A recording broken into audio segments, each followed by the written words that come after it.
Hi, I'm Jeremy, designer and CEO of Mockup 3D, and in this video we'll go beyond the basics of just uploading images and do some fun stuff. So first I'll head over to my can that I created in my basics video.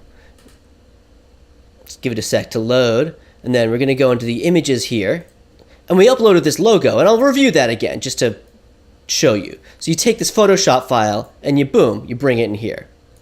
And then this area is feeling empty, so let's bring back these nutrition facts. Alright, still the basics so far, but here's what I wanted to show you. So this, as I said, was a layered Photoshop file. So what can you do with that? Well, let's try a little variation by switching out the layers. And you just hit Save, Hide Photoshop, and boom, we can replace this by dragging this right onto the layer. It's a great way to show variations in logos or flavors or whatever else. And here I want to show one other thing. I kind of briefly touched on the fact that you can change the shape. Obviously, you can make this skinnier. And we can also make it taller. But now, of course, you notice something. You notice this is stretching out, and that's going to happen sometimes. But that's easy to do. You just unstretch it to compensate. Just like that, right in here. And if you want to keep this just same amount of distortion and still upload another logo, well, we can go back here again. Go to the original. And then we can duplicate this. This, by the way, is the duplicate. And we can just drag that right in there, and it'll be in the exact same spot with the exact same distortion. All right, let's check out another model. We'll grab this bag here. And here we'll show off some transparency. Move that image there first, just for display purposes. Same thing I just did, uploaded the image.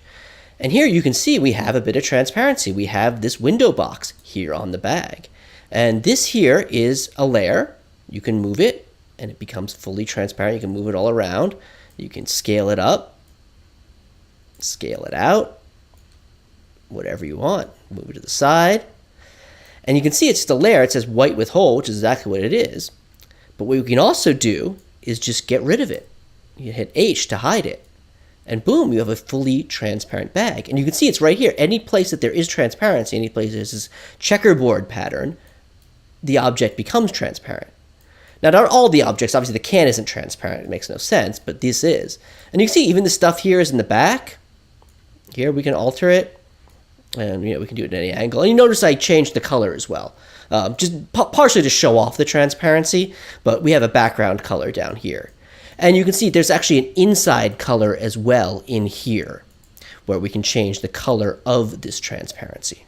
That brings me to an interesting point. Let's bring back this window box here, and let's make it a little bit bigger, hide the transparency. And I'm going to take a graphic I have here of popcorn. I actually stole this from an Illustrator file, some die lines I have. But let's go ahead and import it here and move it up here. And so this would be like a bag of popcorn, and you put the popcorn in here, but we want to see through that. So how do we do that? So the inside color, obviously, we can adjust, light and dark, make it red or whatever. What we can also do is there's an opacity slider. We can make it totally clear. So you just see right through there. And you can see it's not 100% clear. We actually still have some of these fun reflections. So what we can do is we can then export an image. You can obviously go up to the big red button, or you can just hit the E key. There's lots of fun keyboard shortcuts, which I always love using. So I'm going to go ahead and grab that export here. And then I'm going to go ahead and grab some of this popcorn I have. So I'm going to grab this popcorn image I have, drag it in here, put it on the background, take it down a little bit, and boom, you have some popcorn right there in your window box. And we have some little shading that might help sell it a little bit better. Scale that down a bit more. And there you go. All right, so let's take a look at another model and how it handles transparency with a nice little beer bottle. Boop, give it a sec to load, and you can see this is not totally transparent like the bag, but there is quite a bit of transparency, and you can see there's even some stuff back there. And that is in fact a graphic. That is this graphic that we can move around. And as you can see, this graphic goes on with transparent parts going transparent. So what else can we do? Well, we have this whole neck that we can play with. So let's put something up there. Instead of putting an image, let's put a color. That's a different kind of layer. We can add the color right here in the menu, or you can hit the C key to do it. And boom, it just creates a square of gray, but we can make that any shape or any size and any color we want. We can, use the selector, we can use hex colors, we can use RGB, HSB, whatever. But I actually like doing it just manually like this. So let's do a nice, like, not quite white, like almost white, but like, yeah, something like that. And then we'll create like a nice little strip here and kind of center this up.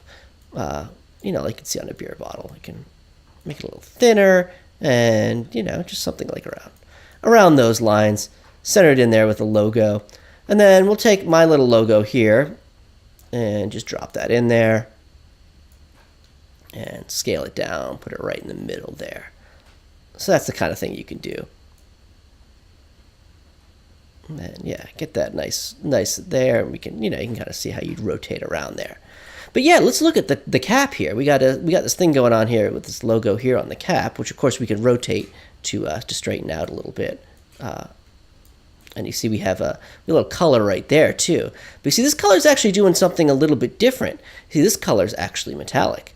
But but it's a color like any other, and you can adjust it. We could make this a nice dark red, and then we can get rid of my logo, because we have enough of my logo, don't we? And yeah, you can see we can make it a nice dark red, and it stays metallic, and that's because we have this little M here. And that's what I'm about to go over, some of the stuff around metallics. So let me show you how that works with another model here. Now, let me bring some other images in here. These are just the very basics. I'm just going to grab an image called Metallics, which is not metallic at all, of course. It is gray and yellow. But you just go here and you hit this M. M is for metallic. You can also do it in the layer menu, layer metallic, or as you can see, you can hit the M key and you get, and it has a little indicator there that shows that these are in fact metallic. And as you can see, it's now silver and gold. You got reflections that follow you as you move it. So that works out pretty well. And it's not just this, it's any color you want. So we're going to do it with a different color here. We're going to do this with a slight orange. And I bet you guys can guess what this color is going to look like when I make it metallic. We'll scale that in. And you notice it's not metallic while I'm moving it, but once I let go of the mouse, it will be metallic. And you can see it still stays metallic even with these very thin little things. So it's a great way to stimulate foil stamping. So let's turn this around and put some other thing here. I bet you guys will guess what this is going to do. If you can read that, which is going to be a little hard to read, but if you hit the little G here, G is for glossy, it makes it a little bit easier. You see it's a big gloss letters. But it's not just glossy. You can make this matte as well. So what we can do is we can go into this layer. To go into it, you can hit this little thing, or as you can see, you can double click it. And there you get a bunch of options, including opacity. But what I want to play with is this gloss slider. And so right now it's at all the way glossy. But we can turn that down to normal glossy, or only slightly glossier. Or we can turn it all the way down so you can actually see we're more matte than the tube. And the tube itself, we can adjust the glossiness of. There's actually this big gloss slider right here, which will adjust the glossiness of the entire tube. So we can crank that up. This still stays matte because we have it all the way down. Or we can just make the whole thing super, super matte. And we can make this nice and glossy again and bring back the rose gold. So hopefully that gives you an idea of some of the stuff you can do. Shapes, transparency, colors, metallics, glossiness. Some of the more not so basic stuff, but of course you still also have the basics of just take an image, put it on a 3D model, show it to a client. So, hope you guys enjoyed this. Thank you.